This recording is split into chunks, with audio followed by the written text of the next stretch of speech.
lost in the noise, seeking the light.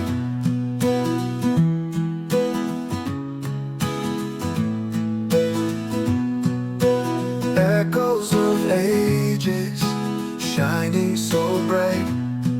Welcome to ancient wisdom, stories anew.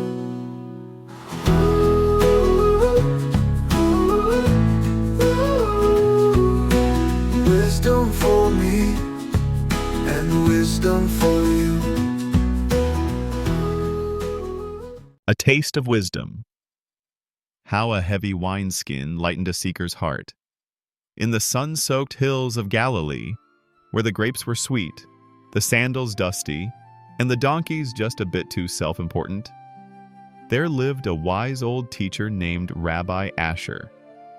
His wisdom was deep, his beard impressive, and his laugh, let's just say if joy had a sound, it would be his chuckle echoing down the village road. Many came to him seeking answers, but also for the warmth in his eyes and the subtle scent of olives that always followed him. No one ever figured out why. One morning, a young scholar named Ezra approached the rabbi.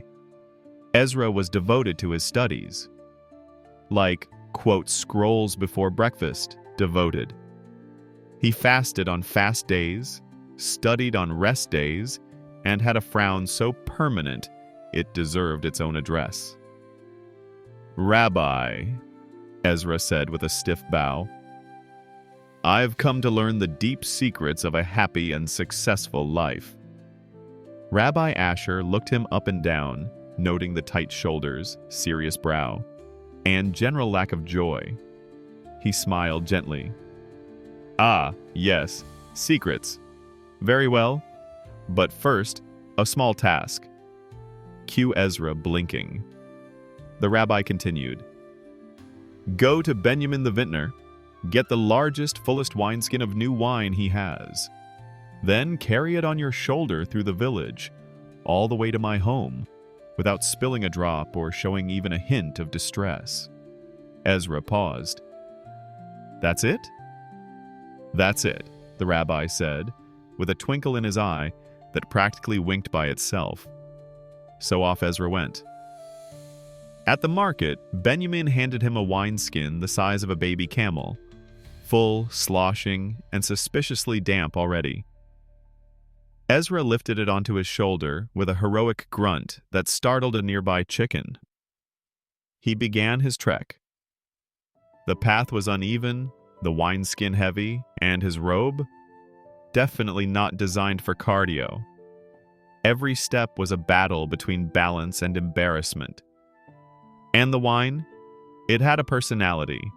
It shifted, wobbled, and threatened to leap out like it had somewhere better to be. Villagers started to notice. Curious looks turned into grins. Kids laughed. One man shouted, "Ezra, save me a cup!" Another offered a slice of bread to go with the vintage. Even the local goat stared at him like he'd finally lost it. At first, Ezra tried to ignore them, face set in stern determination. But somewhere between dodging a runaway fig cart and nearly slipping on an olive pit, something broke. Not the wineskin, thankfully, but his seriousness. A chuckle escaped, then a smile. And then, when a little girl mimicked his waddling walk with exaggerated drama, he actually laughed. Not a scholar laugh, mind you. A real one. Big, honest, joyful. By the time he reached Rabbi Asher's house, red-faced and sweating, he was still smiling. The wineskin, perfectly intact.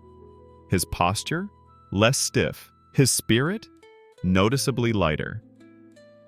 He set the skin down with a triumphant sigh. Rabbi Asher stepped forward, beaming. "Well done, Ezra. Not a drop spilled. And more importantly, look at you. You arrived not just carrying wine, but carrying joy." Ezra blinked again. Wait. That was the lesson? The rabbi laughed. "Of course! Life will hand you heavy burdens, sloshing ones.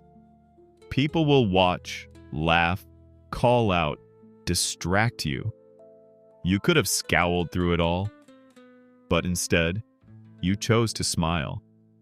You let the joy in, even if it came wearing dirty sandals and shouted bad jokes.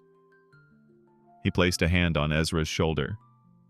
A wise heart doesn't wait until after the burden to find joy. It brings joy with it.